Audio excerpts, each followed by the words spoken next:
Hey troops, Roy from Geeks Adventures. Woohoo! Kind of jumping on the bandwagon today.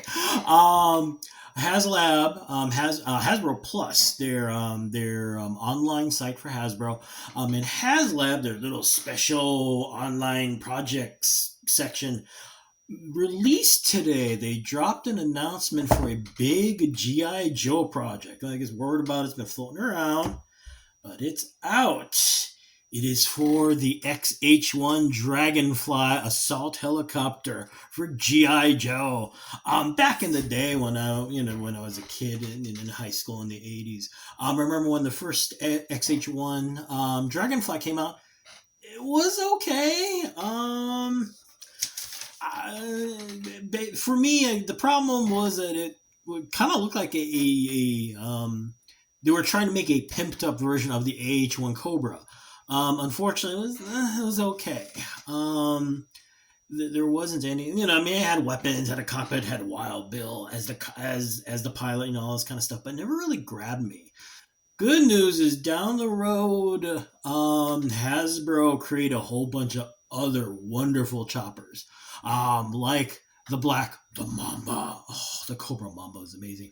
The Skystorm, and later down the road, the Dragon Hawk chopper with the coolest name on the planet. Oh my. But the XH-1 itself was like, it was okay.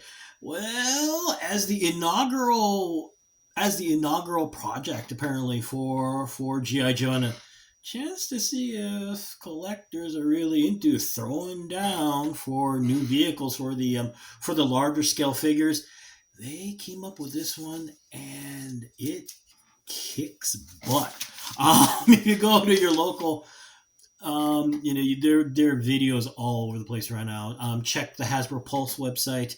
Check your other favorite toy sites. There are announcements everywhere. It is a beautiful piece of work. Now, keeping with the original incarnation of the XH-1, it is based on the Cobra, the H-1 Cobra, but in this case, it is the AH-1Z Viper. Now, you're going, so what's the difference? That's a Cobra on steroids. It's a much beefier, heftier chopper.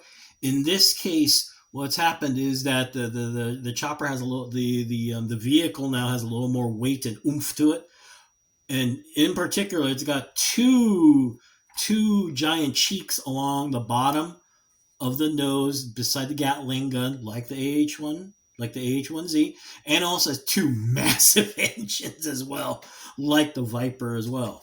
Now, what does this all lead to? Well, this is meant for the larger scale figures, so this vehicle is massive. It is almost 3 feet long, okay? And like a real Cobra, it has 2 cockpits. They're not cheating. It got 2 of them. And the cockpit glass, you can open it 2 ways. You can open it, the way a toy does, where you just pop it open up and down. But it also has the way it actually does in the cockpit, where the side windows open out, the way it does in the real chopper. Another wonderful, beautiful addition, 2 wonderful, beautiful lighting effects. The control panels light up like LED green. And it's got 2 running lights and a searchlight.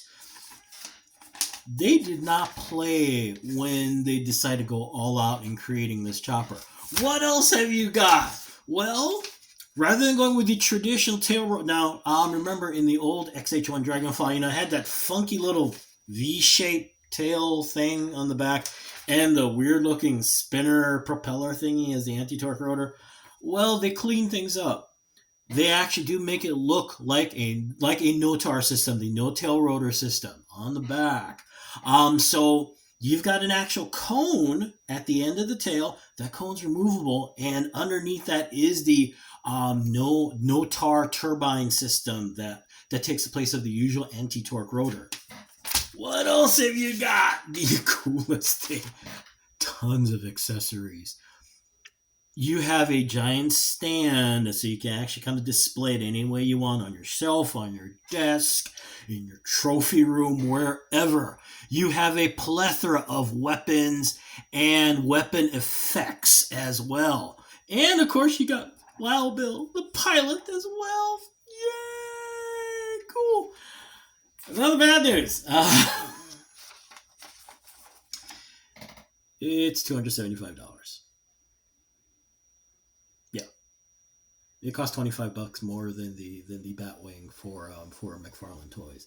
The good news is that this sucker is bigger and it has a whole lot more stuff. So it's a big chunk of change, but it's worth it. You get so many things. It does so many wonderful things. Their goal was to get 10,000 people to pony up for this thing.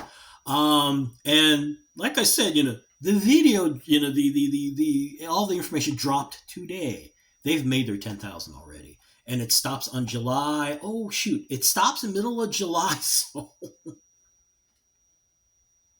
Hasbro, cha-ching, baby. It is set for release in summer of 2024, so hopefully there won't be a whole lot of delays. So there you go. It is beautiful. Like I said, I've always been about the original AH-1. Honestly, you will find the original version of this thing all over the place on the secondary market. It's not hard to find, whether in whole and box and pieces or whatever.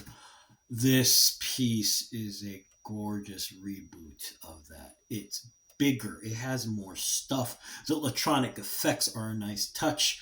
No, there is no motor to spin the rotor, but you know what? Everything else it does is fine. Yes, it's expensive. It is $275, but you're getting a nice chunk of change. Am I getting it? No, I'm not. It's really big. Finding space, yada yada, and it is $275. But honestly, if you are interested in getting it, you'll probably want to jump on it now. Remember what I said. They had a goal of 10,000. They hit it in less than 24 hours. So by the time it's released next year on the secondary market, it's going to be insane. So, hey, something to think about. Anyway, I'm going to go because it's a weeknight and it's getting late, yada, yada, yada. So anyway, hey, y'all take care. May the force be with you. May the odds be in your favor, especially when you're trying to get a hold of one of these. And as always, be good to each other. Okay, peeps, y'all take care. Peace. Bye.